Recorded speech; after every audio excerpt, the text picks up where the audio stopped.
everyone, and welcome to the PHMC Virtual Collections Showcase. My name is Joshua Roth. I am the site administrator of the Pennsylvania Lumber Museum in Potter County. This is our second monthly edition of this program, where we take collections that the Pennsylvania Historical Museum Commission has at its many sites and museums and present them to you, the public, in terms of a common theme. And this month's theme in January is winter and cold weather, which is why I'm wearing my hat and scarf today. I am going to allow our esteemed panelists to introduce themselves. What I would like each of you to do is tell us your name, tell us which site you work with, and one thing that you either like or dislike about cold weather. And I'm just going to go around my screen and call on folks in the order that I see them. So Josh Fox. Hi, I'm Josh Fox. I'm the curator at the Pennsylvania Lumber Museum, where I'd say most of us are Joshes at the Pennsylvania Lumber Museum. Thing I like about the cold weather, well, maybe I shouldn't admit this, but it gets nice and peaceful around January sometimes. We're a little out of the way up here in Potter County, and a nice snow falling day, nice quiet, good times. Especially with COVID. Yes. All right, Linda. Hi, I'm Linda Bola. I'm with Erie Maritime Museum, and I like the cold because it gives us a little bit of a chance to slow down and spend some time, a little more time reading. Sometimes it feels like it's almost mandatory when we get snuggled up inside. Great, thank you. John. Hi, I'm John Fielding. I'm the curator at the Anthracite Heritage Museum and Eckley Miners Village. And one thing I like about the winter is, well, there's not much I don't like about the winter, but I really like hot chocolate, which, so it's a good time to drink hot chocolate, I'd say. Nice. Yeah. Sue. You can always put more clothes on. My name is Sue Bates, and I'm the curator at Drakewell Museum in northwestern Pennsylvania. Thank you. Sarah? I'm Sarah Buffington, and I'm the curator at Old Economy Village in Ambridge, Pennsylvania, near Pittsburgh. And I don't like the winter. I almost fell on my butt this morning with this slippery ice. It can be a problem. Yeah. Thank you. Melanie? Hey everyone, my name is Melanie Hay. I'm with Historic Hope Lodge in Fort Washington. And I'm not a huge fan of the winter, but when I do go out, I do like to go snow tubing with my kids. Always fun. Thanks. And Jen, last but not least. Hello, I'm Jennifer Royer from Landis Valley Village and Farm Museum in Lancaster, and I dislike every possible thing about the winter. I agree with you most of the time. All right, so the way this works is each of our 7 presenters is going to share with us an object from their collection related to winter and cold weather. They will have 5 minutes to present that object, and you can be as creative as possible in that 5 minutes. I will be keeping time, and if you see me over on the side when a presenter gets down to 2 minutes, I will hold up 2 fingers. Down to 1 minute, I will hold up 1 finger. I'm not going to cut anybody off if they go over 5 minutes, but please do your best to keep it as close to 5 minutes as possible. We have decided in the past to go in alphabetical order. So that will be John at Anthracite, followed by Sue at Drakewell, Linda at Erie Maritime, Melanie at Hope Lodge, Jen at Landis Valley, Sarah at Old Economy, and finally Josh Fox at PA Lumber Museum. So I guess if there are no questions or concerns, I suppose a note about Zoom for our attendees that may not have had experience with Zoom before. You have a variety of features at the bottom of your screen. There is a Q&A feature if you would like to ask questions. There's also a chat feature. Feel free to ask questions in there as well. I will be monitoring both of those throughout. We are going to try to save most questions to the end until each of our 7 panelists has had a chance to present their 5 minutes of artifact discussion, and sort of do a longer round of Q&A all at the end, all at once, and maybe have a little back and forth between sites. Once we have all questions answered, I will open up a poll that our attendees can vote on for their favorite object, and the winner basically gets bragging rights. They have a sweet PHMC championship belt that they can host at their site once COVID is no longer a consideration, I guess. Or I guess if I had more wherewithal, I could mail it, but we'll see where we wind up. The other thing that the winning site gets to do is select a object category for a future presentation of this event. So if you're deemed the winner tonight, at some point in 2021, when we do another one of these programs, you'll be able to pick the topic. So without further ado, if none of our panelists have any other questions, I will turn it over to John and let him get started with his object. Thank you, Josh.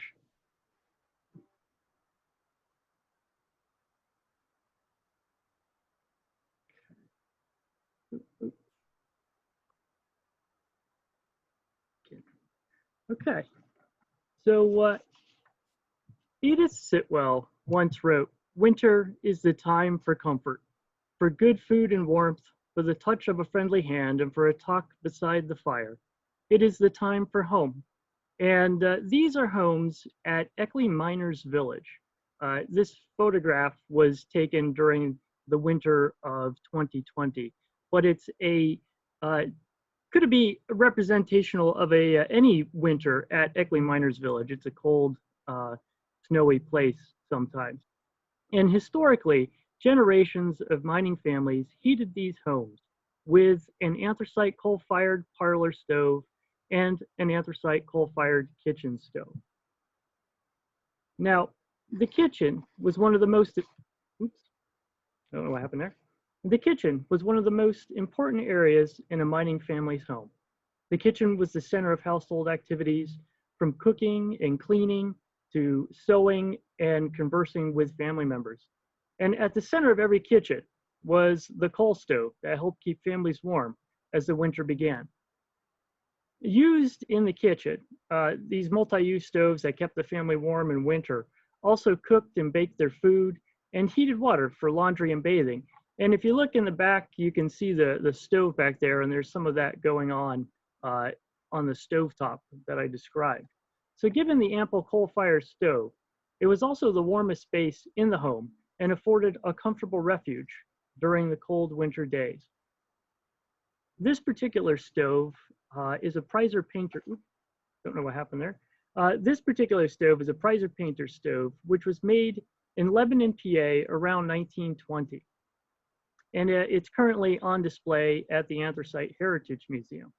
But by the 1920s, many household appliances, they were being manufactured for their increased efficiency, but they were also being marketed to consumers for their ease of use and for personal comfort. And porcelain enamelware stoves such as this one of their main selling points was that they were easier to clean compared to their predecessor cast iron stoves, which required a lot of polishing and scrubbing in order to clean them, and then they even had to be painted. This particular stove was owned by Eckley, PA resident, a former Eckley, PA resident, Susan Zochak. And her and her husband, shortly after they got married, they bought this stove for their new house at Eckley, which they moved into. Because, as Susan Zochak says during her one of her interviews that were conducted back in the 1970s, this stove was a lot easier to clean than her previous cast iron stove. So it saved her time in terms of cleaning. And it was usually the women of the household, such as Susan Zochak, that tended to these coal fires throughout the day. And every morning they would usually wake up very early in the morning. They'd go out to the coal shed. They would get coal for the day in small little buckets that you see off to the left of the stove there. And they also had to take the ashes out during the day too. And the ashes were usually dumped at the back of the house lot. So they were busy going back and forth all day long, trying to keep the stove going, in addition to doing all the work that was within these stoves as well. By the 1940s, well, actually beginning in the 20s, but continuing into the 30s, 40s, and even to the present day, a lot of families in the anthracite coal region and throughout the United States started replacing their kitchen stoves with their coal-fired kitchen stoves with stoves that use natural gas, propane, or even later on electricity. And so that shifts the center of importance from the kitchen to other rooms such as the parlor. Now, and we get the rise of this prominence of this parlor stove, especially in the anthracite region, to heat home. So the parlor stove, they were primarily used for heating. They were often decorative. Generically, they were called heatrolas, but real heatrolas were invented by the Estate Stove Company in 1921. So regardless of whether they were generic heatrolas or an actual heatrola, though, they all had an enamelware covering with faux mahogany grain finish so that it looked like a phonograph or other similar piece of furniture in a 1930s, 1940s home. And as you can see, some of the furnishings look very similar to the coal stove in this exhibit house at Eckley Miners Village. In 1932, a heatrola cost around $45. And you can see on the right here is a heatrola. Its selling points were its looks. The nice Art Deco motif on this heatrola fit in with other types of furnishings at the time. It had a circulating heat system, which used less coal and saved people money. And it had a jointless ash box, which meant less dust, so less time cleaning the house, while at the same time keeping the family warm. In 2019, around 63,000 homes in Pennsylvania still used anthracite coal as a primary heat source, while as late as 2005, there were 4,000 homes throughout the entire United States which used anthracite as a primary cooking fuel. And at the Anthracite Heritage Museum and Eckley Miners Village, we still use anthracite coal furnaces to heat our museums. Okay. All right, very nice. And there's nothing quite like the heat that those types of stoves put off. You stand next to one, you can't be next to it for too long. If you have questions for John, as before, and for those that may have joined us late, you can feel free to type them in the Q&A and in the chat, but we are going to have a larger discussion with questions after each of the 7 panelists has been able to present. So thank you, John. That takes us to our next panelist in alphabetical order by site, which is Drake Well. So Sue Bates, whenever you are ready.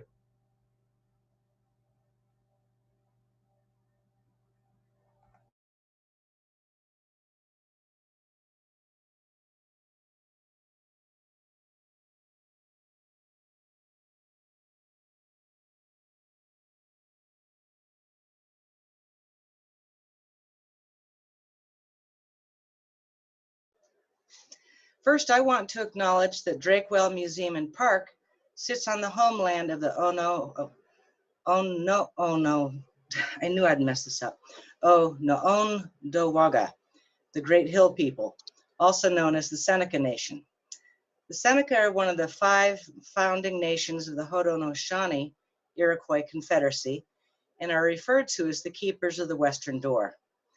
They and the indigenous people from other tribal nations who reside in Northwest Pennsylvania are the descendants of the region's first oil producers, those who dug pits to gather oil for medicinal and other uses at least 600 years ago. The artifacts I highlight today are a technological device created by the First Nations of North America, a device that kept them living in harmony with the other beings, air, water, earth, and what we of non-North American ancestry call animals. The artifacts are a pair of snowshoes. Over at least Over the last 6,000 or so years, the people of North America took the Asian shoe ski and altered it to accommodate the natural materials available in this continent and serve their uses in different types of snow. These illustrations, taken from a U.S. Forest Service site, show the basic forms as used today. The indigenous peoples created an example of perfect form intertwined with function, literally. White ash, hickory, spruce, birch, elm, or larch was used for the frame, and the material to weave and fill in the open space was untanned caribou, moose, or deer hide. Tight, fine weaving was used for dry snow, looser for wet snow and slush. This pair of snowshoes, seen here bottom side up, are long, narrow ovals, bent wood, with long tails, and the tip bent upwards. They're 11.5 inches wide, 7.25 inches high, and 64 inches total length. They were made of white ash and possibly water buffalo hide with leather toe holds and straps. Tubbs of Wallingford, Vermont made this pair. A man named Tubbs started the company in Norway, Maine in 1906, and the Vermont Tubbs made thousands of snowshoes for the Army during World War II. This style, the Alaskan Trapper style, was made of white ash which steamed for 2 hours and then bent around to form. It was dried at 140 degrees for 2 days, and each pair was hand woven, knotted, and tied. So what are these doing in an oil and gas museum? Well, Drake Well holds the National Fuel Gas Collection of 116 cubic feet of manuscript material and 116 volumes and more than 150 artifacts. Executives of Standard Oil's pipeline system, the National Transit Company, started a number of gas companies beginning in 1886, United Natural Gas being one of them. UNG grew by consolidating and absorbing the Oil City Fuel Supply Company, 1908, Clarion Gas Company, 1919, 1951, Ridgeway Natural Gas Company, St. Mary's Natural Gas, Smethport Natural Gas, and Mercer County Gas Company. UNG explored for natural gas, drilled wells, transmitted gas through its pipelines, compressed it, stored some of it, and sold gas at retail and wholesale. And snowshoes were kept at production sites such as this one. Well workers had to walk to turn on wells or turn them off year-round. Pipeline walkers also used them when inspecting the lines for gas leaks.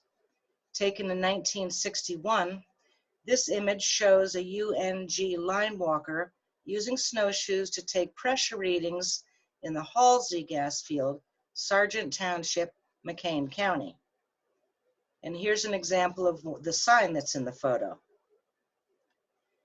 These snowshoes exemplify a Native American ancient technological device used by arguably the oldest and most successful natural gas company in the country, National Fuel Gas.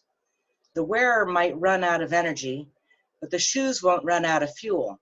They don't pollute the environment, are quiet, safe, and have a lengthy track record of efficiently enabling a human to travel through deep snow.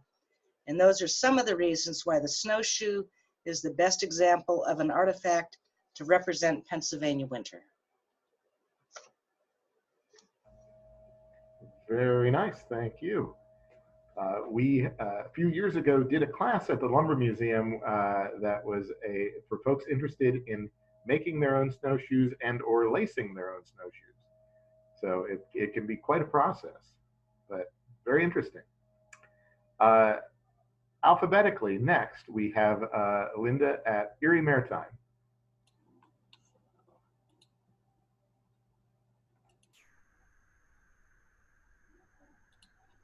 There we go. Well, hi. Nothing says cold like Antarctica, so I'd like to share a few objects from Erie Maritime Museum's Paul Almond Seipel collection. Seipel's story is not only an important one to our museum, but to the world. He was an American Antarctic explorer and geographer.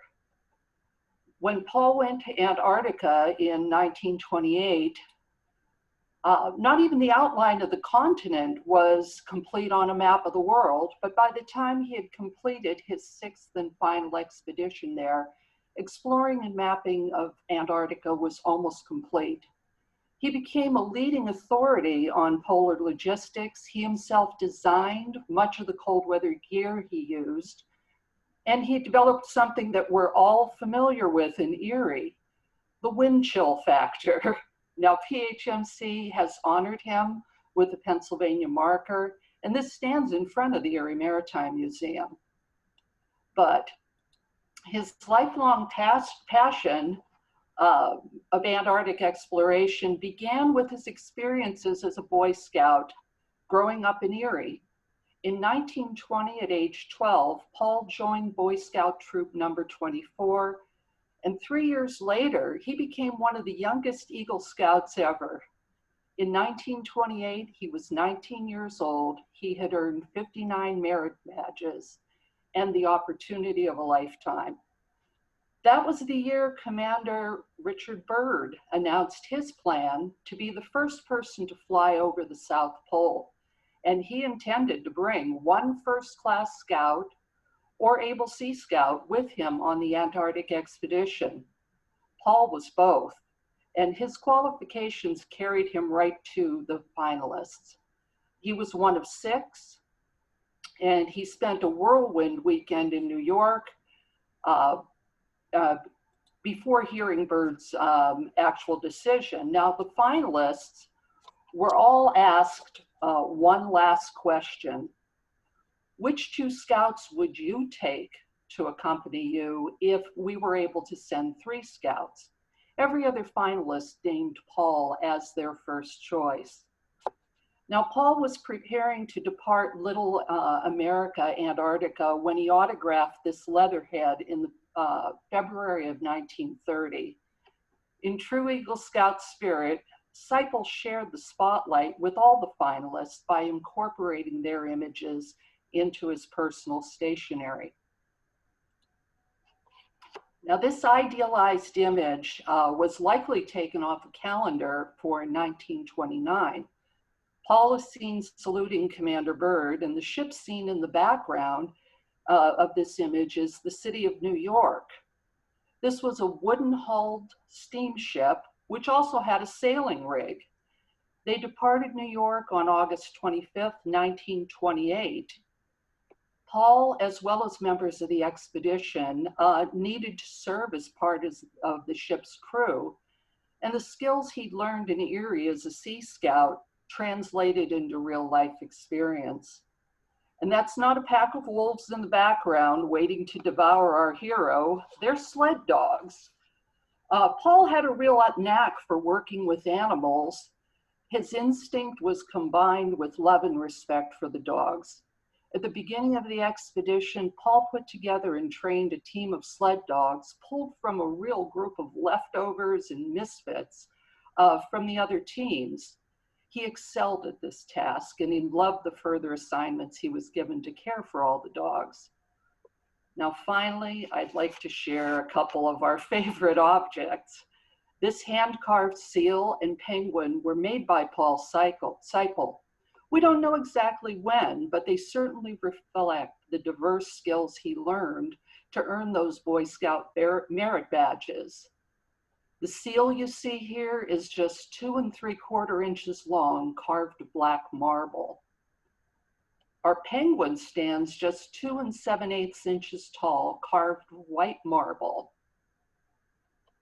Paul's merit badges included taxidermy. One of his winter assignments in Antarctica was to prepare penguin and seal specimens for exhibit at the American Museum of Natural History in New York when the expedition returned. Another of his achievements during the second expedition was to bring back the first living emperor penguins to be seen outside of Antarctica. And of course, we all know how important penguins are right now to museum attendants. So I'm sure you've all seen our Shed Museum in Chicago, penguins visiting museums. I hope we'll see you instead of penguins soon in our museums.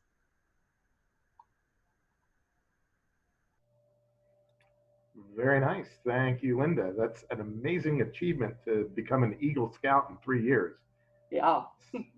I don't know how he did it. I guess a lot of interest, a lot of drive. Okay, so alphabetically, we move on to Hope Lodge, and that's Melanie. Hi, everyone. Thanks, Josh and PHMC for hosting. I'm going to bring up my screen here. There we go. All right, is that okay? Everyone can see that? All right, well, everyone, thank you for joining. Again, I'm Melanie with Hope Lodge, and I'm going to show you some photos tonight with some pictures of Hope Lodge in the winter and some of our collection that would speak to items that you might use if you were living in a drafty mansion between the 1700s through the 1950s in Fort Washington. Starting with sort of the winter and then and now at the mansion, just a quick history. Hope Lodge was built between 1743 and 1748 by Quaker businessman Samuel Morris. Over the years, 5 different families lived at Hope Lodge until the 1950s. We don't have any very early winter photos of the mansion. We do have this top photo from the 1930s when the last private owners, William and Alice Dane, owned the mansion. And the bottom photo, which is from, I think it was from this past winter. And you'll notice a few differences, mainly the absence of a few trees and the stone wall in the front. So I wanted to again offer a few tips to keep warm in the winter at Hope Lodge. Number 1 would be to buy a warm bed. When William and Alice Dane, again, the last private owners, purchased the mansion, they wanted to preserve it as much as possible. So instead of adding elements like a furnace and heat pipes throughout the house, they did add a wing onto the existing summer kitchen to use as their winter quarters. However, the owners in the 18th and 19th centuries didn't have that luxury, so they actually had to use a variety of items for warmth. One of those items is this beautiful federal-style bed in the Morris bedchamber that dates back to about 1790 to 1800. The bed hangings, they look a little bit more white in this one, but they are a really beautiful Prussian blue color. There are cotton damask reproductions of the one Samuel Morris would have had in the 18th century. And bed hangings would have been used for temperature control, privacy, and just for fashion. Number 2 tip would be to warm your sheets. So before getting into that big, beautiful bed, one of Mr. Morris's servants would have likely used this bed warmer, like this one. It's placed in front of one of our fireplaces in the bedchamber. Would have run over the sheets to keep them warm. The curtains on the bed would have then been closed to retain the heat. Inside the bed warmer would have been coals or hot embers to keep things nice and toasty. This particular one dates back to 1750 to 1825 and is made of brass and wood. Tip number 3 would be to eat hot foods at Hope Lodge. So placed by the fireplace on the other side in the Morris bedchamber is this iron and wooden brazier. There are 4 flat posts that you can see on the corners that would have allowed a plate of food to sit on top and be warmed by coals or embers inside. In the 18th century, bedchambers were often used for dining, entertaining, and professional business in addition to sleeping, which is why you would have found a food warmer in the bedroom. Go back one more. Number 4, keeping your feet toasty would also be important. This object found in our kitchen is a portable foot warmer or a foot stove. There's a door on one side of the box that would have been, and then inside would have been a pan to store hot coals. Food warmers were quite common in the 18th and 19th centuries and could often be found in unheated sleighs or carriages and then eventually on trains. Often they were made of wood, tin, brass, or a combination of materials, and the holes punched into the foot warmers often formed a pattern or a design. This one at Hope Lodge is a circle with an X in the middle, but you might have found other foot warmers with hearts or stars or diamonds and other prominent design features. Lastly, tip number 5 would be to cut lots of firewood to keep you warm at Hope Lodge. There were 10 fireplaces throughout Hope Lodge, Fireplaces were found in every room of the house, including the head housekeeper's chamber, the attic, and the scullery in the cellar. The two fireplaces in the parlors, this one to the bottom right, were actually surrounded by marble that was quarried from the King of Prussia and Valley Forge area, same as what you would have found in the State House, Independence Hall. And the others were surrounded by this one up in the top right by blue and white Delft tiles, which were from Holland. And the other two on the left-hand sides had no decoration. Fireplaces used by the house servants were very plain and didn't have anything surrounding them. So that is brings us to the end. Thank you all. If you want to learn more about Hope Lodge, please visit us on Facebook, our website, or on Instagram. Thanks, Josh. All right, very nice. I want to get some curtains for my bed, I think. Practical. Okay, alphabetically, next in order, we have Jen at Landis Valley. Whenever you are ready. Oh wait, it didn't work to share the screen.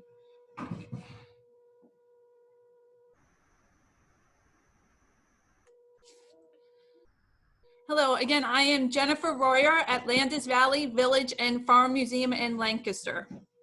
On January 21st, 1857, Jacob Swain married Quaker Sarah Stubbs of Peach Bottom, York County, in the middle of a large snowstorm.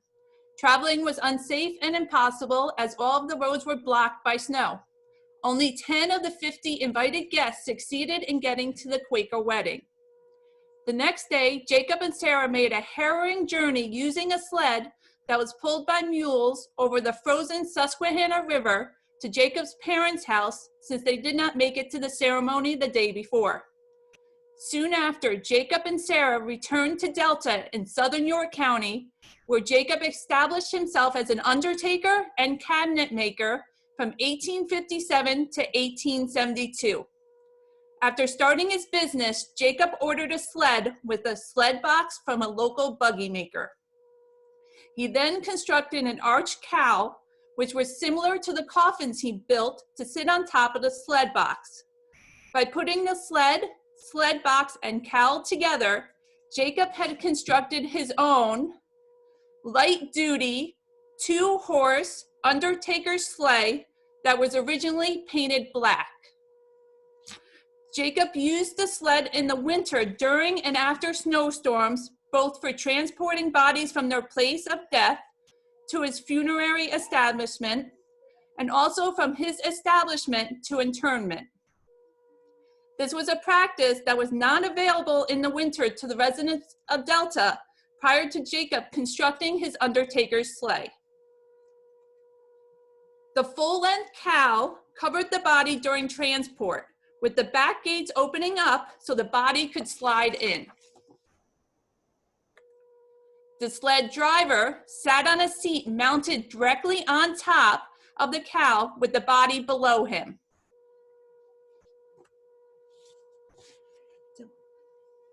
The sled bed sat on two sled bobs that supported the front and the back of the sleigh.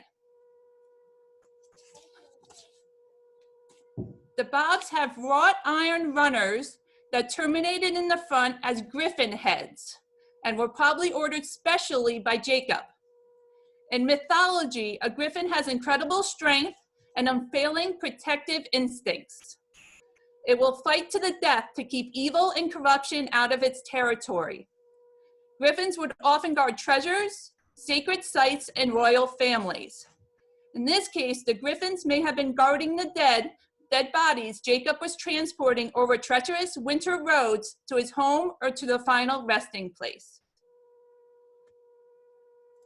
In 1872, Jacob gave up his undertaking and cabinet-making business on account of failure of sight. The couple then moved to Maryland, where Jacob took up fruit growing that kept him inside when it snows. As someone who stays inside during a snowstorm, I assume Jacob changed occupations because of his sight and also because he was tired of being the one to travel in the snow to pick up the dead bodies with his sleigh. I, on the other hand, bought my husband a snowblower so I don't have to shovel. And that is Landis Valley Village and Farm Museum's light-duty two-horse Undertaker sleigh. Through extensive research, we have not found another surviving example like it, making it a very rare winter artifact. Very nice. Thank you very much. It brings a whole new meaning to the expression cold as death. So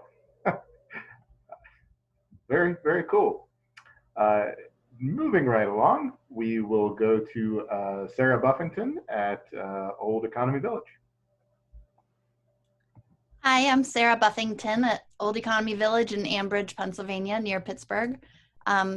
We are the home of a German communal society. So if you haven't ever been there, it's good to go and visit when we're able to. I have a little video to show you about winter clothing. Here are some of the Harmonist wool bonnets. Very similar to each other. They're all knitted, and it's kind of what you would expect from a communal society, being very similar to each other. They're pretty much all the same pattern. They change the colorways somewhat, but that would be worn in the winter months to keep your head and neck warm. Here we have some men's winter hats. There's different types of them, but they're all velvet. This one I think is cotton velvet. There's a little tassel on top, but it has folded back brim. These have flaps that cover the ears and behind the neck. You see the remnants of the ties. There's silk ribbons. This one sort of seems like crushed velvet. It's a little faded, but it also has the ear flaps to keep your ears warm. There's also short caps. These are knitted caps for men, and they're really moth-eaten through the years, but this one looks like it's wool. There's actually a black rim around the bottom, and it's kind of decorative. This cap is knitted silk, and it actually tied on with a ribbon. It's very moth-eaten. You can see the decoration on the edge, very pretty. And it also has nice decorative decreasing stitches and a nice little silk tassel. We have these interesting stocking caps for men. They're really long, but I think these stocking caps are a lot like the ones that were worn in the 18th century when a man would take off his wig and need to stay warm, especially in drafty environments. Here are two collars that are knitted. They would often have collars and cuffs that were basted on to the dresses in order to keep them cleaner. These are ones that could have been put on the dress during the winter months. But you can also see basting thread still on this wool collar. This larger collar looks to be like it was just worn around the neck, and it has a fastener, I think, at one corner. But these very much are similar to the Harmonist wool bonnets. The colors are very similar. It's always fun just to peek inside one of the textile boxes. And this one has all sorts of things to wear on your hands.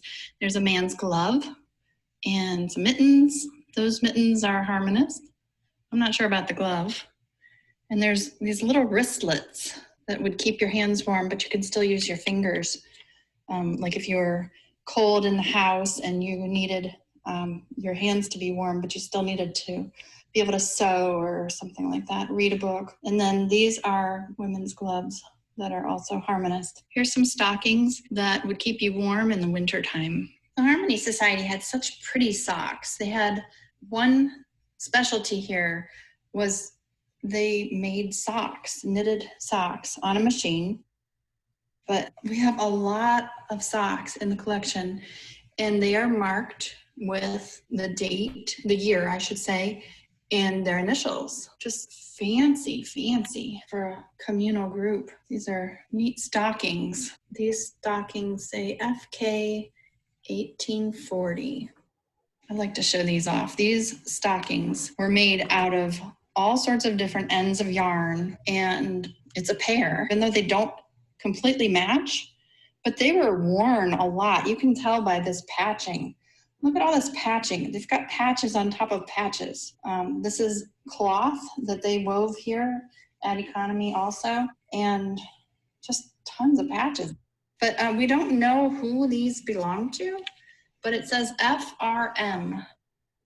Here we have a cape. It's a long cape.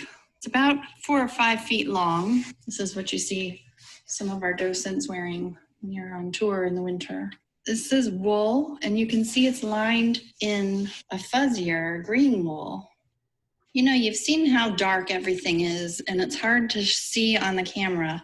So I thought I would show you this. It's a silk velvet cape, little capelet for a woman with silk fringe. It's voided velvet, and that is made by the Harmony Society here in Economy.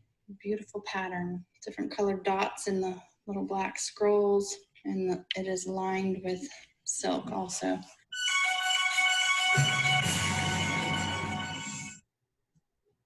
Thank you.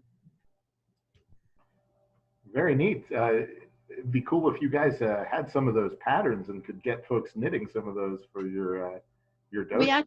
We actually made one of the patterns. Yeah. Oh, nice, nice.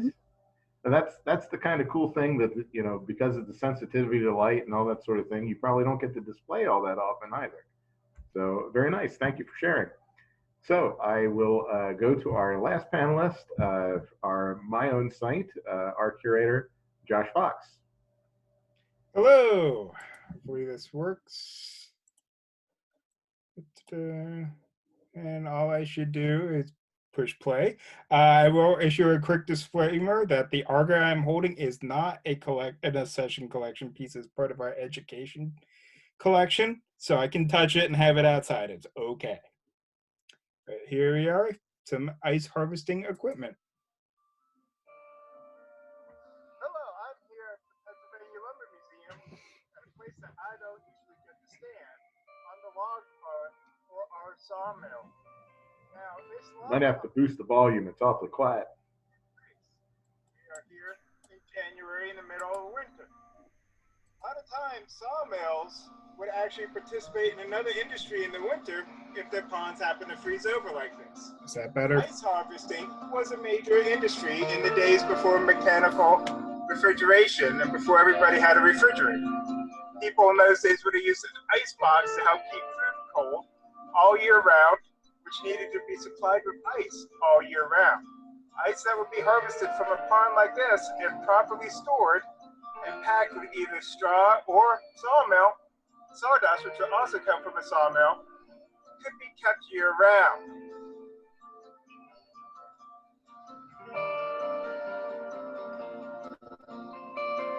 So to begin ice harvesting, you would start with a tool like this, an auger, which would have been a part of any sawmill operation. And you would drill a hole to make sure that your ice was deep enough before you started to cut into it. A couple reasons: you wanted to make sure that the blocks would be thick enough to be worth harvesting. Also, you wanted to make sure that you wouldn't fall through in the ice if the ice was too thick.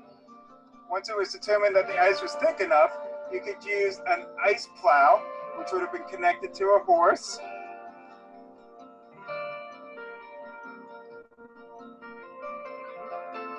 To score the ice and to make lines to which could be followed into the ice. This would cut about 2/3 of the way into the ice. You didn't want to cut too deep, otherwise, again, the ice could break and everybody could end up falling in. Once it was scored, men would come using ice saws and ice forks to break up the ice into blocks, which was then moved out using poles and pikes to be loaded up onto carts and taken to an ice house. Show you a little bit of a video from 1919 where you can see ice harvesting in the Pocono Mountains of Pennsylvania. And you can see types of tools used for ice harvesting in action, same types that we have in our collection at the Lumber Museum here. So you see, checking the depth of the ice with the auger.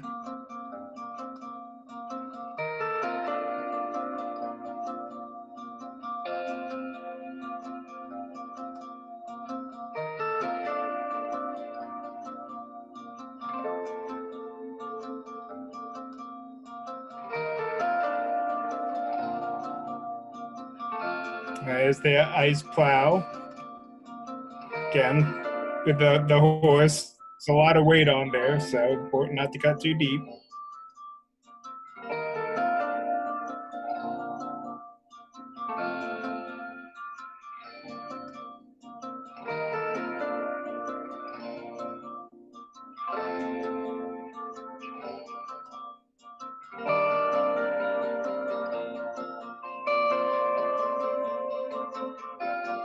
Now that the blocks were,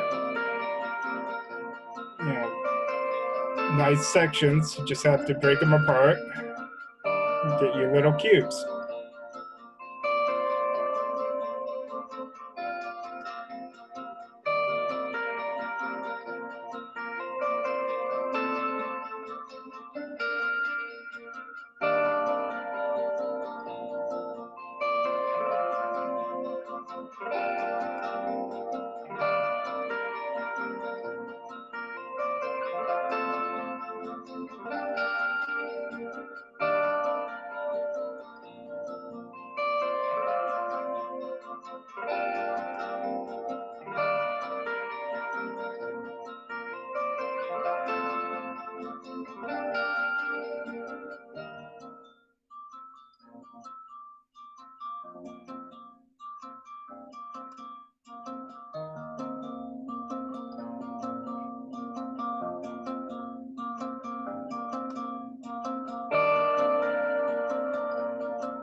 And in that video, you can see an offshoot of industry supported by Pennsylvania Lumber, and how there were many other, it wasn't just cutting down trees and making boards, there were other types of industry supported by it, and ice harvesting being a popular winter activity.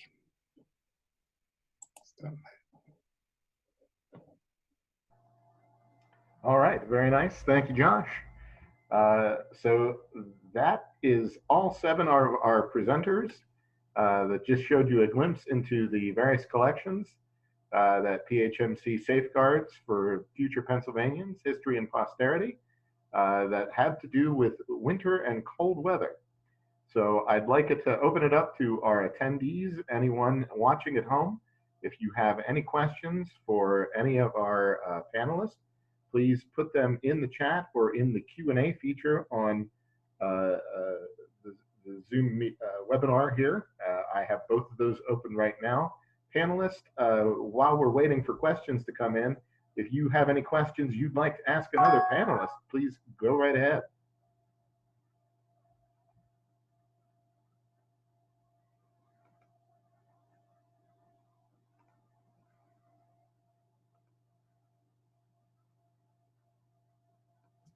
John Fielding, I could have sworn that was a dollhouse you were using, but it's not, is it? It looks like a dollhouse. No, that's part of our main exhibit hall. And then the last set of photos was a 1940s house at Eckley Miners Village. So. I really like the wallpaper in those houses. Is that original, or did you all put that back in, or that was put in with when they filmed the movie? No, those that's not original wallpaper. It's patterned off of similar designs, obviously, from the 1940s, but it's not original wallpaper. They were installed. Our 1940s house was installed in the actually late 1990s, and at the Anthracite Heritage Museum, the kitchen exhibit that I showcased, that was installed in the early 1990s. So. Relative to those rooms, we have a question. In real life, was the icebox kept further away from the coal stove than it is as was displayed in your photograph? In the kitchen exhibit at the Anthracite Heritage Museum, that was a refrigerator. It's actually a refrigerator with a motor. Both of them, actually, the one at Eckley Miners Village has a refrigerator too. They probably would have been placed a little bit further away. Some people even kept the ice boxes in another room. Often off the kitchen, there was a little pantry area, and the ice box could have been put in there as well. The question was, what movie was filmed at Eckley? And I will just give a quick plug for tomorrow's event. Some of the industrial heritage sites on the Industrial Trail of History are doing a program called Real History, based around the Molly Maguires, which was filmed at Eckley Miners Village. It's about strife in the coal region in the 1870s. And we are, there you go. If you're interested in that, we have linked to that on our Facebook pages if you would like to sign up. All we're asking is that folks watch the movie ahead of time. It is available to stream from a variety of digital sources. So, but yes, that is the movie that was filmed at Eckley.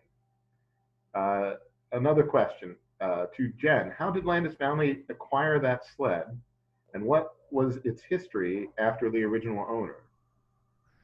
It has a very interesting history. It was acquired by a hoarder, and his parents were antique dealers.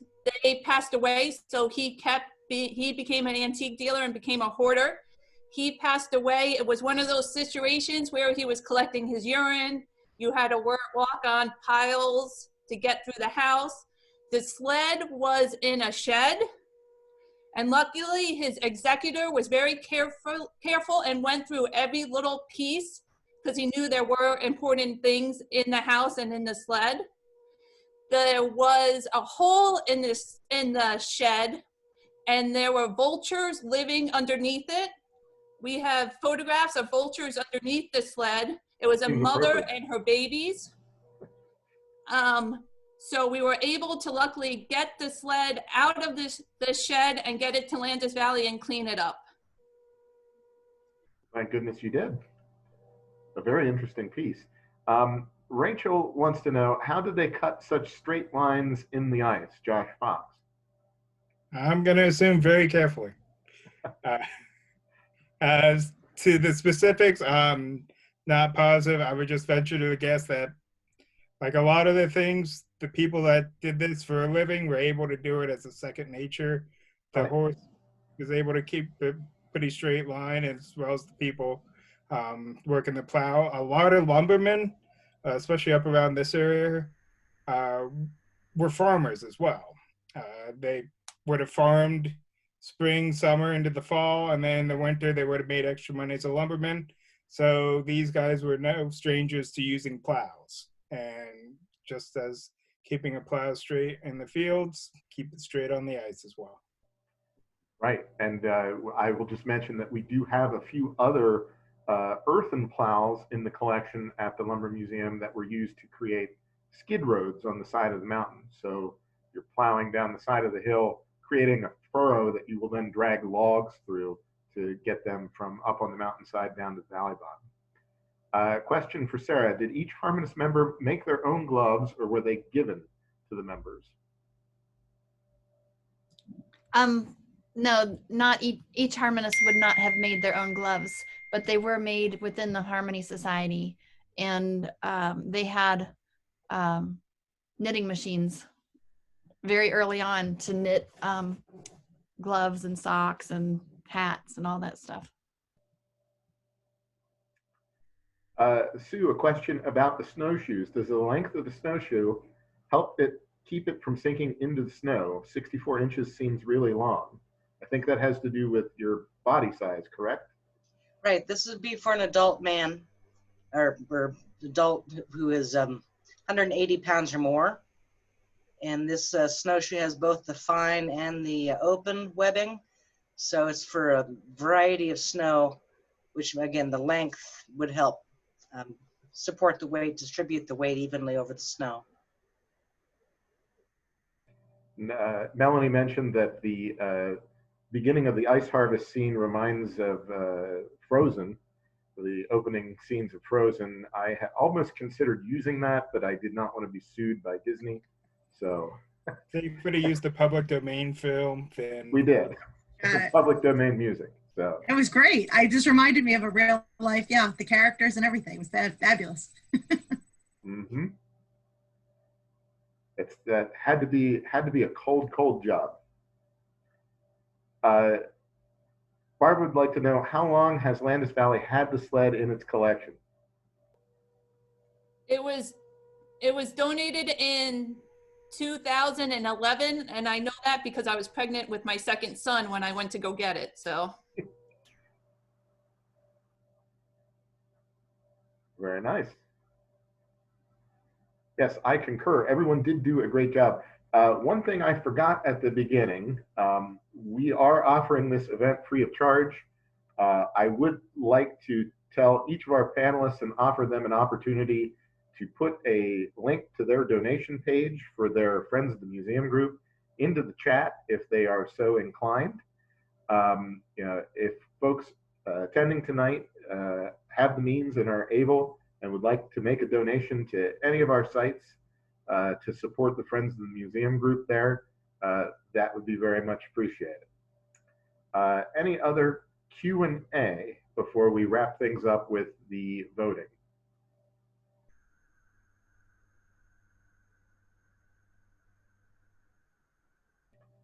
Amy Fox did put a link to the PA Trails of History website as well.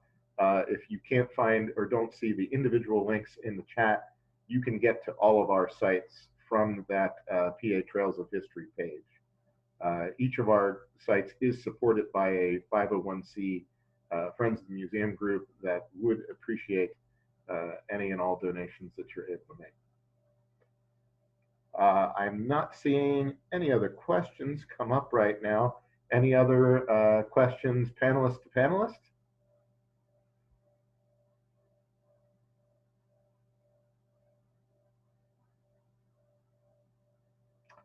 All right, well then I am going to open the poll. So once this begins, you'll have an opportunity, each attendee will have an opportunity to vote once and only once for their favorite object or the object that they thought best exemplified the theme of winter and cold weather.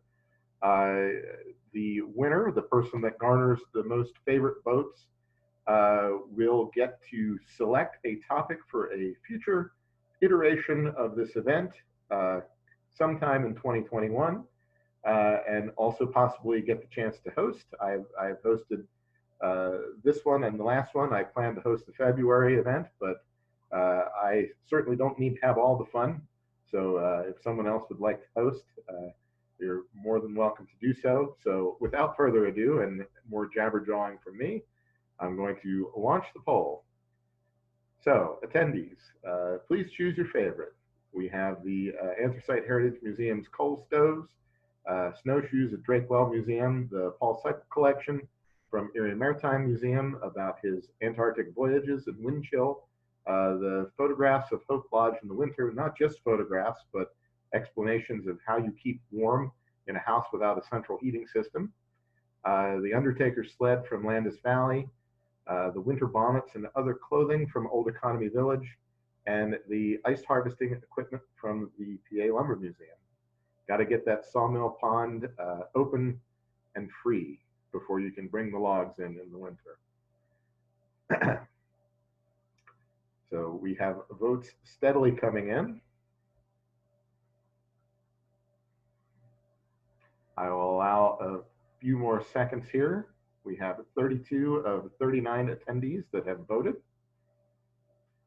Some folks I know can't decide or feel it isn't fair to pick favorites, which I respect.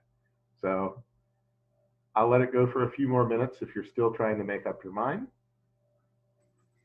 Josh, I think there was a question in the chat, if you saw that. Unfortunately, it is only one vote per computer. There's no way, per Zoom account. There's not a way if you have 5 or 6 people gathered around your screen at home for each of them to vote. Unfortunately, we haven't worked that out. So it is one vote per computer. Well, I guess, yeah, that could be a tough choice if you've got people watching at home that don't agree as to which site to choose. So All right, we've been hovering right around the same amount. The poll has been open now for 2 minutes. So I'm going to assume that everyone that wanted to vote has had a chance to do so. And it is my great pleasure to announce the winner. Bragging rights, PHMC championship belt, this time go to Landis Valley Farm Museum and the Undertaker's sled with just under 30% of the total vote. So congratulations, Jen. Very nice. Thank you very much. And thank you to everyone for participating. I suppose if there are no last minute questions, we will wrap it up here. I will give a plug as I did for the Real History event happening tomorrow. We have already selected a date for the February Virtual Collections Showcase. That will be February the 16th, which is also a Tuesday night at the same time, 7 p.m. So just about 3 weeks from now. The theme for that event will be relationships and romance, since we're going to be right after Valentine's Day on the 14th. So I believe we have 6 sites that will be participating in that. I will post that event live tomorrow on the Lumber Museum Facebook page, and then it will be shared out amongst all of our partner sites who will be presenting and shared on the PHMC events calendar. So keep an eye out for that one. We hope you'll tune in for the next one on Love and Relationships in February. Again, many thanks to the panelists for presenting their objects tonight and for all those who joined at home. Thank you. Thank you.